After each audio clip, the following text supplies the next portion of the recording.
ओम अज्ञानतिमिरान्धस्य ज्ञानाञ्जनशलाकया चक्षुरुन्मिलितं तस्मै श्रीगुरुवे नमः। श्रीचैतन्यमनोभीष्टं स्थापितं येन भूतले स्वयं रूपकदा मह्यं ददाति स्वपदान्तिकं वन्देऽहं श्रीगुरुं श्रीयुतपदकमलं श्रीगुरून् वैष्णवाचम्। श्रीरूपं साग्रजातं सगण रघुनाथान्वितं तं सजीवं साद्वैतं सावधूतं परिजनसहितं कृष्णचैतन्यदेवं श्रीराधाकृष्णपादान् सगण ललिता श्रीविशाखान्विताश्च नारायणं नमस्कृत्यं नरं चैव नरोत्तमं देवीं सरस्वतीं व्यासं ततो जयमुदीरये शृण्वतां स्वकथा कृष्ण पुण्यश्रवणकीर्तनं हृदयन्तस्तु भद्राणि विष्णुस्वस्ताम् नष्टप्रायेषु भद्रेषु नित्यं भागवत सेवया भगवती उत्तम श्लोके भक्तिर्भवति निष्ठिकी तदा रजस्तमो भावः कामलोभादय चेत निरावृद्धं स्थित सत्य प्रसिद्धति एवं प्रसन्न मनसो भगवद्भक्ति योगता भगवतत्व विज्ञान मुक्त संगस्य जायते विद्यन्ते हृदय ग्रंथि सिद्ध्यन्ते सर्वसंशयं क्षीयन्ते चास्य कर्माणि दृष्ट्वा एव आत्मनीश्वरे धर्म प्रोजितो कैटत्वो नत्रो परमो निर्मत्सरणं सतां वेद्यं वास्त्रमत्र वस्तु शिवदं तात्रैव मूलनं श्रीमद्भागवतं महामुनि कृतं किमुपरेरीश्वरं संघो रुद्यति कृतविभिः सुतक्षणात् निगम कल्पतरु गलितम फलम सुखमुखाद्रव्यत संयुतम पिबत भागवतम रसमालय मूर्खो रसिका भूभावुक सच्चिदानंद रूपाय विस्तुतोत्पत्ति हेतवे तापत्रय विनाशाय श्रीकृष्णाय नमः। संसार सागरे मग्नम दीनम मा करुणानिधि कर्म ग्राह वृत्तांगम मामुद्भवाण्वात् सुखरूपं प्रबोधज्ञं सर्वशास्त्रं विशारदम् एतत् कथा प्रकाशेन अज्ञानाविनाशया भवे भवे यथा भक्ति पादयोस्तु जायते तथा कुरुष्वे देवस्य नाथस्तु नो यतं प्रभु नाम संकीर्तनं यस्य सर्वपापप्रणाशनं प्रणामो दुःखशमनं तं नमामि हरिपरम् आराध्यो भगवान् ब्रजेशतन्यो तद्धाम वृन्दावनं रम्या काचिदुपासना वर्गेन या कल्पता श्रीमद्भागवतं प्रमाणामृतं प्रेमोपमार्थो महान् श्री चैतन्य महाप्रभु मतमिदं तत्रादरो नापर हे कृष्ण करुणा सिंधु दीनबंधु जगतपतये गोपेश गोपिका कांत राधा कांत नमस्तुते तप्त कांचन गौरांगे श्री राधे वृंदावनेश्वरी वृष्मानुसुते देवी प्रणमामि हरिप्रिय वाञ्छाकल्पतरुभ्यश्च कृपा सिन्धुभ्येव च पतितानां पावनेभ्यो वैष्णवेभ्यो नमः। जय श्री कृष्ण चैतन्य प्रभु नित्यानंद श्री अद्वैत गदाधर श्रीवासादि श्री गौर भक्तवृंद हरे कृष्ण कृष्ण कृष्ण हरे हरे हरे राम राम राम हरे हरे। तो इसमें आज हम लोग को श्रीमद् भागवतम का स्कंद संख्या 6 अध्याय संख्या 2 और श्लोक संख्या जो है 41 नंबर पढ़ना है।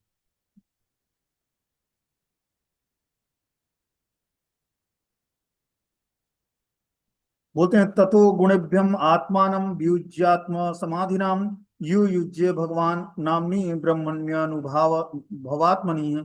अजामिल पूरी तरह से भक्ति में लग गया। इस तरह उसने इंद्रिय तृप्ति से अपने मन को विलग कर लिया और भगवान के स्वरूप का चिंतन करने में पूरी तरह लीन हो गया। तो इस तरह से अजामिल को जब ज्ञान होता है विष्णु भक्तों की कृपा से, तो वो धीरे धीरे पूर्ण रूपेण हरिद्वार जाता है। हरिद्वार जाकर वहां पर भक्ति में लीन हो जाता है और अपनी इंद्रियों को संयमित करके मन को विलग करके इंद्रिय तृप्ति की वासनाओं से और भगवान के स्वरूप के चिंतन में लगाकर अपने को भक्ति में स्थित कर लेता है। इससे पहले बताना कि हरिद्वार में अजामिल ने एक विष्णु मंदिर में शरण ली, जहां उसने भक्ति योग की विधियों को संपन्न किया। उसने अपनी इंद्रियों को वश में किया और अपने मन को पूरी तरह भगवान की सेवा में लगा दिया। बोलते हैं यदि कोई व्यक्ति मंदिर में अर्चा विग्रहों की पूजा करता है तो उसका मन स्वाभाविक रूप से भगवान तथा उनके स्वरूप के विचारों में लीन हो जाता है। भगवान के रूप तथा स्वयं भगवान में कोई अंतर नहीं है, इसलिए योग की सबसे सरल प्रणाली भक्ति योग है। देखो, मन को स्वाभाविक रूप से एकाग्र करने में, भगवान के विचारों में लीन करने के लिए अर्चा विग्रह की पूजा बहुत इंपॉर्टेंट है। और प्रैक्टिकल मेरा रियलाइजेशन भी, अर्चा विग्रह की सेवा करके व्यक्ति का मन एकाग्र हो जाता है, स्थिर हो जाता है। यहाँ तक कि जो अपने गोस्वामी गण थे वो भी श्री विग्रहों की सेवा करते थे। जैसे जीव गोस्वामी राधा दामोदर जी की सेवा करते थे, सनातन गोस्वामी राधा मदन मोहन जी की सेवा करते थे, रूप गोस्वामी राधा गोविंद देव जी की सेवा करते थे। तो इस तरह से श्री विग्रहों की सेवा आचार्य भी करें अपने।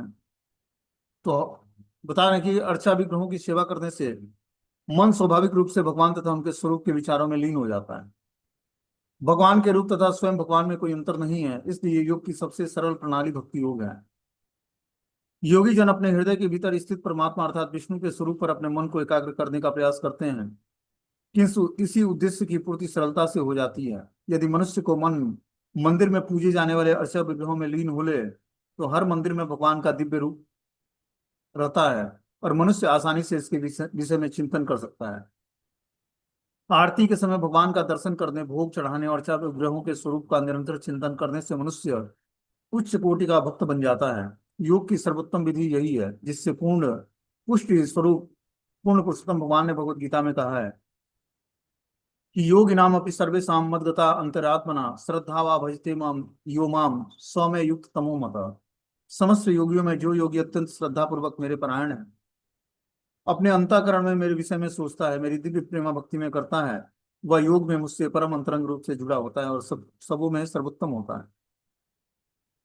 तो बताना कि अर्चा विग्रहों की सेवा करके व्यक्ति जो है अपने मन को शिव विग्रहों के चिंतन में, उसके स्वरूप के चिंतन में, उसको श्रृंगारित करना, भोग लगाना, उसकी आरती करना, उसके दिव्य स्वरूप का दर्शन करना, इस तरह से भगवान के अर्चा विग्रहों की सेवा में जब व्यक्ति लगता है तो बहुत ही आसानी से चिंतन कर सकता है। और भगवान का आरती, दर्शन, भोग चढ़ाना, अर्चा विग्रहों के स्वरूप का निरंतर चिंतन करने से मनुष्य उच्च कोटि की भक्ति को प्राप्त कर सकता है। और योग की सर्वोत्तम विधि यही है, जिसकी पुष्टि यहाँ पर भगवत गीता भी करती है। इस समस्त योगियों में जो योगी अत्यंत श्रद्धा पूर्वक मेरे परायण है, मतलब भगवान की इस विग्रहों की पूजा बहुत ही श्रद्धा पूर्वक करता है व्यक्ति, और हम अपने अंतःकरण से उन्हीं के विषय में सोचता है, तो भगवान की दिव्य प्रेम भक्ति में लग पाता है और अंतरंग रूप से भगवान से जुड़ जाता है। यही सबों में सर्वोत्तम विधि है भक्ति की। बोले जब ब्राह्मण अजामिल की बुद्धि तथा मन भगवान के स्वरूप पर स्थिर हो गई, तो उनके पुनः उस चार दिव्य पुरुषों को अपने समक्ष देखा। वो समझ गया कि ये वही हैं जिन्हें वह पहले देख चुके हैं, अतः उनके समक्ष उन्होंने नतमस्तक होकर नमस्कार किया। अब उन्हीं विष्णु भक्तों के दर्शन फिर इसको अजामिल को होते हैं हरिद्वार में। पहले घर पे हुए थे कन्नौज में, जो कानपुर के पास है, फिर हरिद्वार जाता है, वहां मन बुद्धि को एकाग्र करके भगवान के श्री चरणों में लगाता है, सब विग्रहों की सेवा में लगाता है, और फिर धीरे धीरे जो है उसे फिर से उसी चार दिव्य पुरुषों के समक्ष अपने देखता है। वो समझ गया कि ये वही है जिसने वह पहले देख चुका है, अतः उसके समक्ष उन्हें उसने नतमस्तक होकर नमस्कार किया। जब अजामिल का मन भगवान के स्वरूप पर दृढ़ता पूर्वक स्थिर हो गया, तो जिस विष्णु दूतों ने उसे छुड़ाया था वे पुनः उसके समक्ष आए। विष्णु दूत कुछ काल के लिए दूर चले गए थे, जिससे अजामिल को भगवान के ध्यान में स्थिर होने का समय मिल जाए। चूंकि अब उसकी भक्ति परिपक्व हो चुकी थी, अतः वे उसे लेने के लिए लौट लौट कर आए। यह जानकर कि वे विष्णुदूत लौटेंगे, अजामिल ने नतमस्तक होकर उन्हें नमस्कार किया। फिर से वो विष्णुदूत वापस आ जाते हैं कि अजामिल अब भक्ति के परिपक्व अवस्था को प्राप्त कर चुका है, तो अब इसको ले चलते हैं भगवान के धाम। बोलते हैं हित्वा कलेवरम तीर्थे गंगायाम दर्शनान तनु संघम स्वरूपम जगृहे भगवान पार्श्ववर्तिनाम। विष्णु दूतों का दर्शन करने के बाद अजामिल ने गंगा नदी के तट पर हरिद्वार में अपने भौतिक शरीर को त्याग दिया। उसे अपना आदि आध्यात्मिक शरीर पुनः मिल गया, जो भगवान के पार्षदों से उपयुक्त उपयुक्त था। तो देखो, जब भगवत धाम जाना होता है तो एक आध्यात्मिक शरीर मिलता है हमें। आध्यात्मिक शरीर से ही भगवान के धाम जाया जाता है। ये भौतिक शरीर छूट जाएगा यहीं पे, और आध्यात्मिक शरीर मिलेगा। आध्यात्मिक शरीर से ही व्यक्ति आध्यात्मिक जीवन की, आध्यात्मिक रास्ते की यात्रा कर सकता है। बोलते हैं भगवत गीता में चौथे अध्याय के 9वें श्लोक में भगवान बताते हैं कि जन्म कर्म चमे दिव्यम योयम यो वेति तत्ता तत्वादेह पुनर्जन्म नयति मामित सुअर्जुना। हे अर्जुन, जो मेरे आविर्भाव तथा कर्मों की दिव्य प्रकृति को जानता है, वह इस शरीर को छोड़ने पर इस संसार में पुनर्जन्म नहीं लेता, अपितु मेरे सनातन धाम को प्राप्त होता है।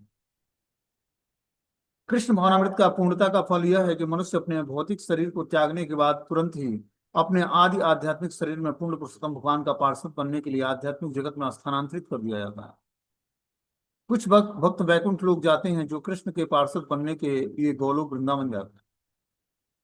तो अलग अलग डिस्टिंक्शन होता है। जो जिस भाव से भगवान का भजन करता है, जो दास्य भाव से भजता है, वो वैकुंठ लोक को प्राप्त होता है।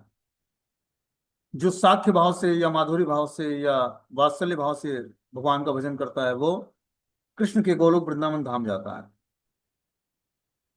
होता है कृष्ण भावनामृत में पूर्णता का फल यह है कि मनुष्य अपने भौतिक शरीर को त्यागने के बाद तुरंत अपने आध्यात्मिक शरीर में पूर्ण पुरुषोत्तम भगवान का पार्षद बनने के लिए आध्यात्मिक जगत में स्थानांतरित कर दिया जाता है।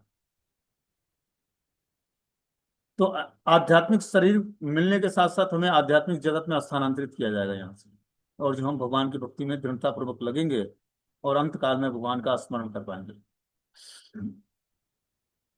बोलते हैं साकम विहाय साम विप्रो महापुरुष किंकरे हेमम विमान मारुह्यम ययो यत्रम श्रियम पति। भगवान विष्णु के दूतों के साथ अजामिल सोने के बने हुए विमान पर सवार हुआ। वह आकाश मार्ग से जाते हुए सीधे लक्ष्मीपति भगवान विष्णु के धाम चला गया। देखो क्या बात। अजामिल सोने के बने विमान पर सवार हो गया, विष्णु दूतों द्वारा लाया हुआ जो विमान था, और आकाश मार्ग से सीधे लक्ष्मीपति भगवान श्री विष्णु के धाम चला गया।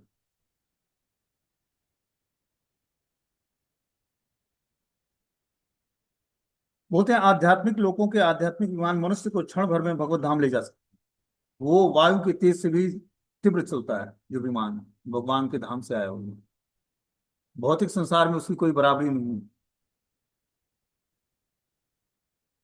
ऐसे आध्यात्मिक विमान की गति की केवल कल्पना ही की जा सकती है। आत्मा मन से भी सूक्ष्म है और हर एक को इसका अनुभव है। मन कितनी तेजी से एक स्थान से दूसरे स्थान पर यात्रा करता है, इसीलिए मन की गति से तुलना करके आध्यात्मिक शरीर को तेजी की कल्पना की जा सकती है। अपना भौतिक शरीर त्यागने के बाद पूर्ण भक्त क्षण भर से भी कम समय में भगवत धाम लौट सकता है। जैसे भौतिक शरीर त्यागेगा और आध्यात्मिक शरीर मिलेगा तो एक क्षण मात्र में भगवत धाम चला जाएगा। इतनी तीव्र गति है जाने की भगवत धाम। और नरक जाने में, वहां से यातना सुनने में और आने में 48 मिनट लगता है, लेकिन भगवत धाम गमन करने में एक क्षण भी नहीं लगता है। जिस तरह मन अभी यहाँ पे है और कुछ ही देर में ऑस्ट्रेलिया अमेरिका और कहाँ कहाँ के बारे में सोचने लगेगा। तो मन की गति से भी तीव्र जो है वो विमान चलता है, जो आध्यात्मिक विमान।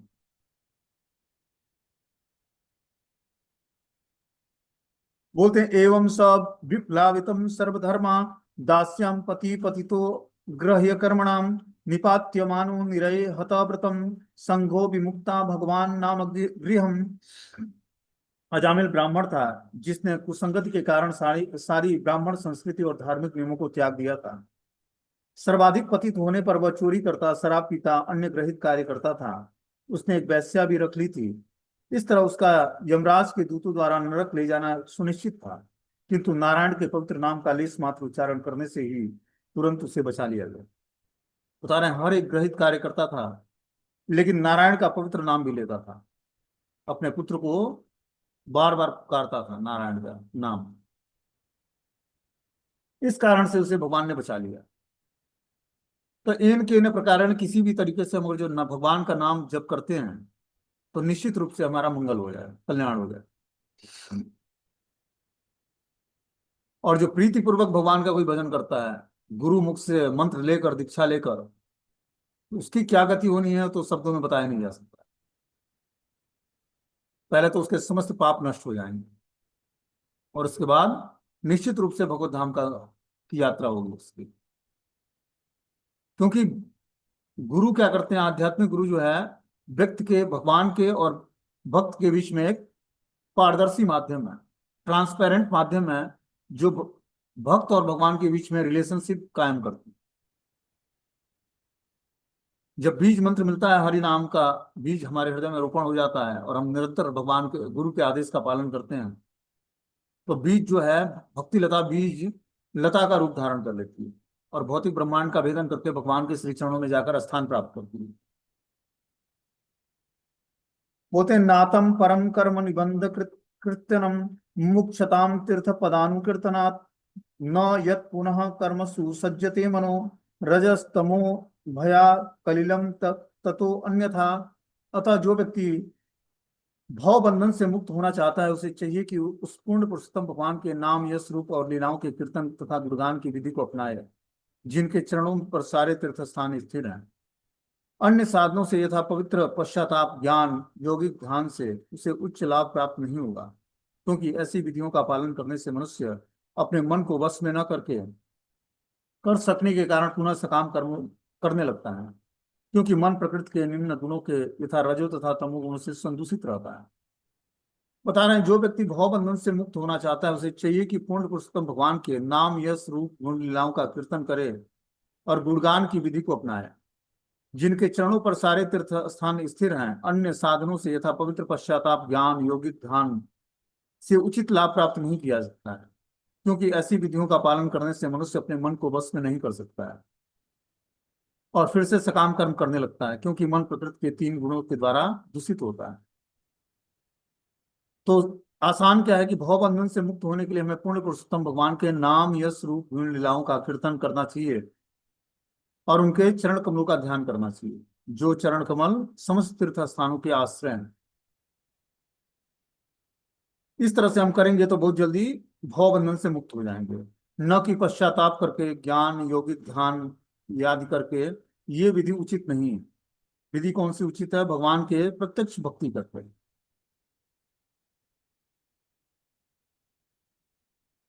बोलते हैं भक्ति ग्रहण करनी चाहिए। जो व्यक्ति वास्तव में भौतिक जगत से बाहर निकलने का इच्छुक है तो उसे भक्ति ग्रहण करनी चाहिए, जिसका शुभारंभ श्रवणम कीर्तनम विष्णु अर्थात भगवान की महिमा के कीर्तन और श्रवण से होती है। कृष्ण भावनामृत आंदोलन ने वस्तुतः इसे सिद्ध कर दिया है। कृष्ण भावना आंदोलन में सम्मिलित होते हुए भी गंभीरता पूर्वक भगवान की महिमा का कीर्तन करने में जो व्यक्ति जुट जाता है वो धीरे धीरे रजो और तमो गुणों से संपन्न कर्मों के प्रायश्चितों से छूट जाता है। और इस प्रकार बता रहे हैं कि श्रीमद् भागवतम के पहले स्कंद के दूसरे अध्याय के 19वें श्लोक में बताया गया कि तदा रजस्तम उभाव काम लोभादय चेत चेत एतेन रावृद्धम स्थित सत्य प्रसिद्धति। रजो और तमो गुण के फलस्वरूप मनुष्य अधिकाधिक कामी और लोभी बन जाता है, किंतु जब वो कीर्तन तथा श्रवण की विधि को अपनाता है तो सतोगुण के पद को प्राप्त कर लेता है और सुखी बन जाता है।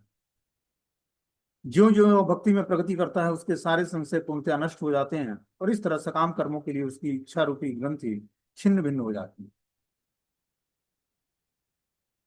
तो हमें अगर जो अपनी इच्छा रूपी ग्रंथि को भेदना है, जिसमें बहुत सारी इच्छाएं हैं, अनंत इच्छाएं हैं, उस ग्रंथियों को भेदन करने के लिए हमें क्या करना पड़ेगा? भक्ति करनी पड़ेगी। भक्ति में श्रवणम और कीर्तनम बहुत ही ऐसा मेथड है जो हमारे समस्त संशयों को छिन्न भिन्न कर देता है। बोलते हैं यतम परमम गुह्यम मिति हास्य मुपागम श्रृणुयाक्षदया युक्तो यश्च भक्त्या नुकीर्तयेत् न वेश नरकम याति नेक्षितो यम किंकरे यज्ञप्य मंगलो मृत्यु विष्णु लोके महीयते। क्योंकि इस अति गोपनीय ऐतिहासिक कथा से सारे पाप फलों को नष्ट करने की शक्ति है, अतः जो भी इसे श्रद्धा तथा भक्ति पूर्वक सुनता है या सुनाता है वह नरक भागी नहीं होता है, चाहे उसे भौतिक शरीर मिला हो और चाहे वो कितना ही पापी क्यों न रहा हो।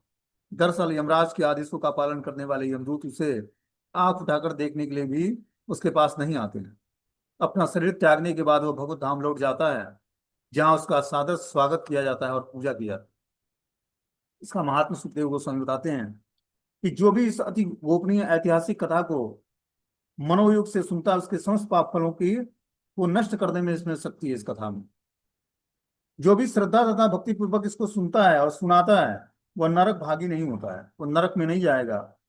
उसे भौतिक शरीर मिला हो चाहे वह कितना ही पापी क्यों न हो। दरअसल यमराज के आदेशों का पालन करने वाले यमदूत उसे आंख उठाकर देखने के लिए भी पास नहीं आएंगे।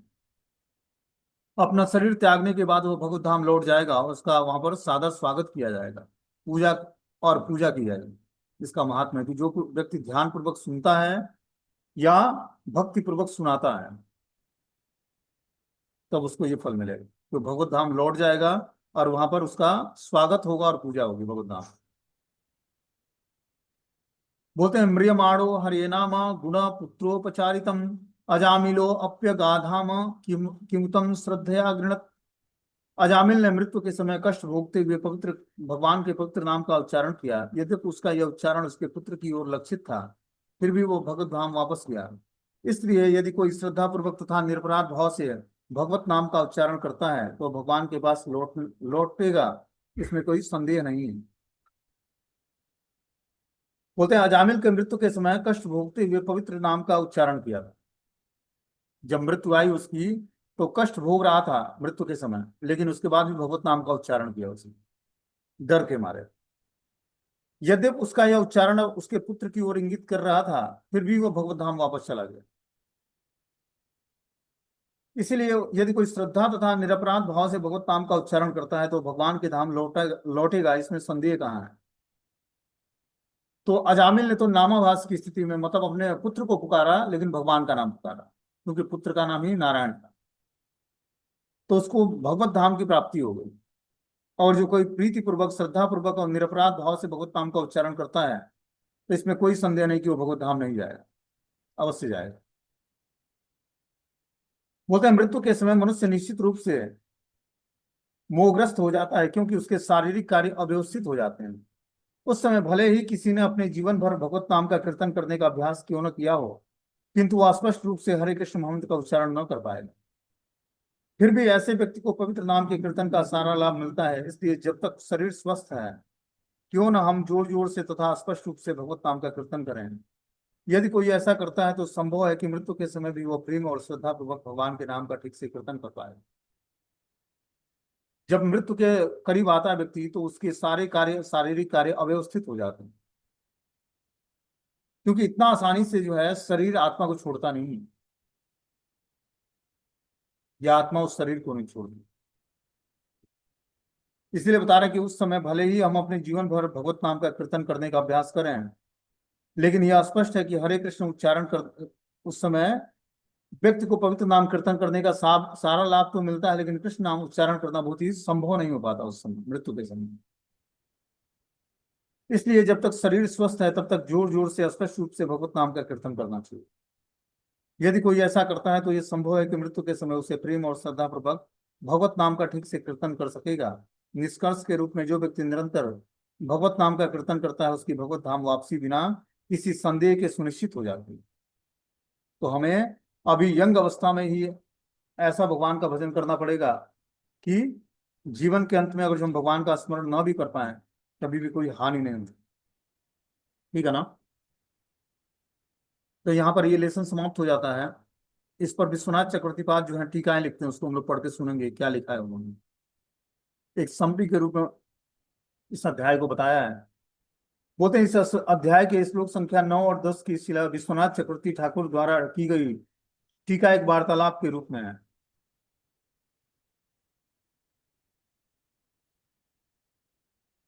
बोलते हैं किस तरह कोई भगवत नाम का कीर्तन करने मात्र से सारे पाप फलों से मुक्त हो जाता है। कोई कह सकता है कि यह स्वीकार किया जा सकता है कि भगवत नाम के कीर्तन से मनुष्य पापी जीवन के सारे फलों से मुक्त हो सकता है। किंतु यदि कोई पूर्ण चेतना में रहते हुए पाप कर्म करता है, वह भी एक बार नहीं अपितु अनेक बार, तो वह अपने को ऐसे पाप कर्मों के फलों से मुक्त करने में अक्षम रहता है, चाहे उनके लिए उसने 12 या अधिक वर्षों तक प्रायश्चित ही क्यों न किया हो। तो फिर यह कैसे संभव है कि केवल एक बार भगवत नाम का लेने से कोई तुरंत ही ऐसे पाप फलों से मुक्त हो सकता है। यहाँ बता रहे हैं कि कोई व्यक्ति अनजाने में पाप कर्म करता है तो बात समझ में आती है, लेकिन कोई पूरे चेतना में स्थिर होकर, पूर्ण चेतना में स्थिर होकर पाप कर्म करता है, मतलब उसको पता है कि पाप कर्म है ये, उसके बाद भी पाप कर्म करता है वो, और ऐसे पापों के फलों से मुक्त होने के लिए अक्षम रहता है, और 12 या अधिक वर्षों तक प्रायश्चित क्यों न करे, तब भी जाकर उससे निस्तार नहीं पाता है उस पापों से। तो फिर यह कैसे संभव हुआ कि केवल एक बार भगवान का नाम लेने मात्र से तुरंत ही ऐसे पापों के फलों से मुक्त हो गया। बोलते हैं भगवान विष्णु के पवित्र नाम का कीर्तन सोने या अन्य कीमती वस्तुओं की चोरी करने, शराबी मित्र और संबंधियों के साथ विश्वासघात करने, ब्राह्मणों के हत्यारे या अपने गुरु और अन्य गुरुजनों की पत्नी के साथ संभोग करने वाले के प्रायश्चित की सर्वोत्तम विधि है। स्त्री, राजा तथा अपने पिता की हत्या करने वाले, गौओं का वध करने वाले अन्य सभी पापी लोगों के लिए भी यह प्रायश्चित की सर्वोत्तम विधि है। भगवान विष्णु के नाम का मात्र कीर्तन करने से ऐसे पापी व्यक्ति परम भगवान का ध्यान आकृष्ट कर सकते हैं। अतः भगवान ये सोचते हैं कि चूंकि हर व्यक्ति मेरे पवित्र नाम का कीर्तन किया है, अतः उसकी रक्षा करना मेरा कर्तव्य है। जो भी भगवत नाम का कीर्तन कर लेता है, भगवान उसकी रक्षा करने का कर्तव्य अपने ऊपर ले लेते हैं। मनुष्य पापी जीवन के लिए प्रायश्चित कर सकता है, और पवित्र नाम के कीर्तन से उसके सारे पाप फल नष्ट हो जाते हैं। यद्यपि यह प्रायश्चित नहीं कहलाता, सामान्य प्रायश्चित पापी व्यक्ति को अस्थायी रूप से रक्षा प्रदान कर सकता है, किंतु उसके हृदय से पाप कर्म करने की जो जड़ें गहरे जमी हुई रहती हैं, उससे यह हृदय को स्वच्छ नहीं बना सकता। प्रायश्चित का जो मेथड बताया गया वैदिक नियमों के अनुसार, उस हिसाब से व्यक्ति हृदय में पाप कर्म करने की जड़ें समाप्त नहीं कर सकता है। उसने यह हृदय को स्वच्छ नहीं बना सकती, मतलब प्रायश्चित करने की विधि से हृदय स्वच्छ नहीं होगा। हृदय स्वच्छ तभी होगा जब हम भगवान की भक्ति को स्वीकार करें। प्रायश्चित हमें पाप कर्मों से को करने से रोकता है, लेकिन जो अब पाप कर्म हो गए हैं उसको हृदय को स्वच्छ नहीं करता है। यह जो पाप करने का की जड़ें गहरी हो गई हैं उसको नष्ट नहीं करता है। अतः प्रायश्चित भगवान के पवित्र नाम के कीर्तन जितना शक्तिशाली नहीं होता है। शास्त्रों में कहा गया कि यदि कोई व्यक्ति केवल एक बार पवित्र नाम का उच्चारण करता है और भगवान के चरण कमलों में पूर्ण रूपेण शरण ले लेता है, तो भगवान उसे अपना अविभावी मान लेते हैं, उसे सुरक्षा प्रदान करने के लिए उन्मुख रहते हैं। इसकी पुष्टि श्रीधर स्वामी ने की है। इसलिए जब अजामिल यमराज के दूतों द्वारा ले जाए जाने के महान खतरे में था, तो भगवान ने तुरंत ही उसकी रक्षा करने के लिए अपने निजी दूतों को भेजा। चूंकि अजामिल सारे पापों से मुक्त कर दिया गया था, इसलिए विष्णु दूत उसके पक्ष में बोले। अजामिल ने अपने पुत्र का नाम नारायण रखा था, और चूंकि वह अपने पुत्र को अत्यधिक चाहता था, अतः उसे बारंबार पुकारता था। यद्यपि वो अपने पुत्र को बुलाता था, किंतु यह नाम स्वयं पर्याप्त शक्तिशाली था, क्योंकि नारायण नाम परम भगवान श्री नारायण से भिन्न नहीं है। अजामिल ने जब अपने पुत्र का नाम नारायण रखा, तभी उसके पापी जीवन के सारे फल निरस्त हो गए। और चूंकि वह अपने पुत्र को पुकारता रहता था, जिससे वह नारायण के नामों का हजारों बार उच्चारण करता था, अतः अनजाने में वह कृष्ण भावनामृत में प्रगति कर रहा था। अब कोई यह तर्क कर सकता है कि चूंकि वह निरंतर नारायण नाम का उच्चारण कर रहा था, तो फिर उसके लिए एक वैश्या की संगति करना तथा शराब के विषय में सोचना कैसे संभव हुआ। अपने पाप कर्मों के द्वारा वो बारंबार अपने ऊपर कष्ट लादता जा रहा था। इसलिए यह कहा जा सकता है कि उसके मुक्त होने का कारण था उसके द्वारा नारायण का उच्चारण करना। एक तरफ वो भगवान का नाम भी ले रहा था, दूसरी तरफ उस वैश्या स्त्री का संग भी कर रहा था। लेकिन भगवान का नाम इतना शक्तिशाली है कि धीरे धीरे उस पाप फलों से वो मुक्त हो जाता है। उसको नाम के बल पर पाप नहीं कर रहा था, वो भगवान का नाम जानबूझकर नहीं जप रहा था, वो तो अनजाने में अपने पुत्र को बुला रहा था। लेकिन नाम भगवान का इतना शक्तिशाली है, बताना चाहते हैं यहाँ पर विश्वनाथ चक्रवर्ती ठाकुर, कि भगवान का नाम इतना शक्तिशाली है कि वो अगर जो पाप कर्म करता है और भगवत नाम भी जप करता है, मतलब अनजाने में नाम का उच्चारण करता है, तो समस्त पापों से छूट जाएगा। लेकिन नाम जप करते हुए मैं जानबूझकर अपराध नहीं करना कि नाम इस अपराध से मैं मुक्ति दिलाएगा, ये करना तो नाम के प्रति अपराध हो गया। बोलते नामो बलाद यस्य ही पाप बुद्धि, जो व्यक्ति पाप कर्म करता रहता है और भगवान के पवित्र नामों का उच्चारण करके अपने पापों को निरस्त करना चाहता है, वह नामा अपराधी है। इसके प्रत्युत्तर में यह कहा गया कि अजामिल द्वारा नाम लिया जाना निरपराध था, क्योंकि वह अपने पाप कर्मों के निवारणार्थ नारायण नाम नहीं उच्चारण करता। तो जो अजामिल नाम उच्चारण करता भगवान में नारायण का, वो पाप कर्मों से निवारण के लिए नहीं उच्चारण करता, वो तो अपने पुत्र का स्मरण करता है। वह यह नहीं जानता था कि वो पाप कर्मों में लिप्त है, नहीं वह यह जानता था कि नारायण का नाम लेने से पापों को निरस्त कर दिया जाता है। इस तरह उसने नाम अपराध नहीं किया था। अपने पुत्र को बुलाते समय उसने उसके द्वारा नारायण नाम का बारंबार उच्चारण होता, जो कि शुद्ध कीर्तन ही कहा जा सकता है। इस शुद्ध उच्चारण के कारण अजामिल भक्ति के फलों को अनजाने ही संचित करता रहा। दरअसल उसके जीवन के सारे पाप फलों को निरस्त करने के लिए उसके द्वारा पवित्र नाम का पहला उच्चारण ही पर्याप्त होता। तो उसने नाम के प्रति अपराध नहीं किया, मतलब नाम के बल पर कोई पाप नहीं किया। उसने क्या किया, अनजाने में भगवान का नाम लिया। इस कारण से बहुत ही उसके स्वीकृति संचित हो गई। उसके जीवन के सारे पापों फलों को निरस्त करने के लिए उसके द्वारा पवित्र नाम का पहला उच्चारण ही पर्याप्त होता है। यहाँ पर एक नीति शास्त्र का उदाहरण उद्धृत किया गया है कि अंजीर के वृक्ष में तुरंत फल नहीं लगता, किंतु समय आने पर फल प्राप्त होता है। इसी तरह अजामिल भी की भक्ति रच रच करके बढ़ी, अतः अत्यंत पाप कर्म करने पर भी वे फल उसे प्रभावित नहीं कर सका। शास्त्रों में कहा गया कि यदि कोई भगवान के नाम का एक बार भी उच्चारण करता है, तो उसके भूत वर्तमान और भावी पापमय जीवन के फल प्रभावित नहीं करते हैं। एक अन्य उदाहरण दिया गया कि यदि कोई सर्प के विष दंत निकाल ले और भविष्य में यह सांप जिसे शिकार बनाएगा उसे विष नहीं व्यापेगा, भले ही यह सर्प उसे बारंबार क्यों न काटे।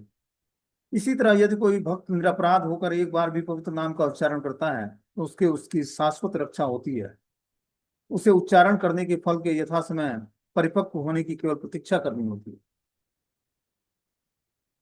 जिस तरह किसी सर्प का दांत निकाल लिया जाए और बारंबार किसी को डसे तभी भी विष नहीं व्यापेगा, उसी प्रकार कोई भक्त भक्त निरपराध होकर बार बार पवित्र नाम का उच्चारण करता है, उससे उसकी शाश्वत रक्षा होगी।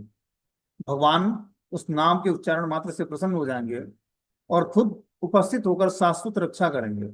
उसे उच्चारण करने के फल से यथा समय परिपक्व होने की केवल प्रतीक्षा करनी होती है।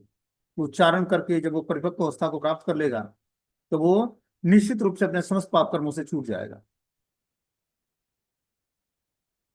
तो इस तरह से जो है ये अध्याय 2 समाप्त हो जाता है।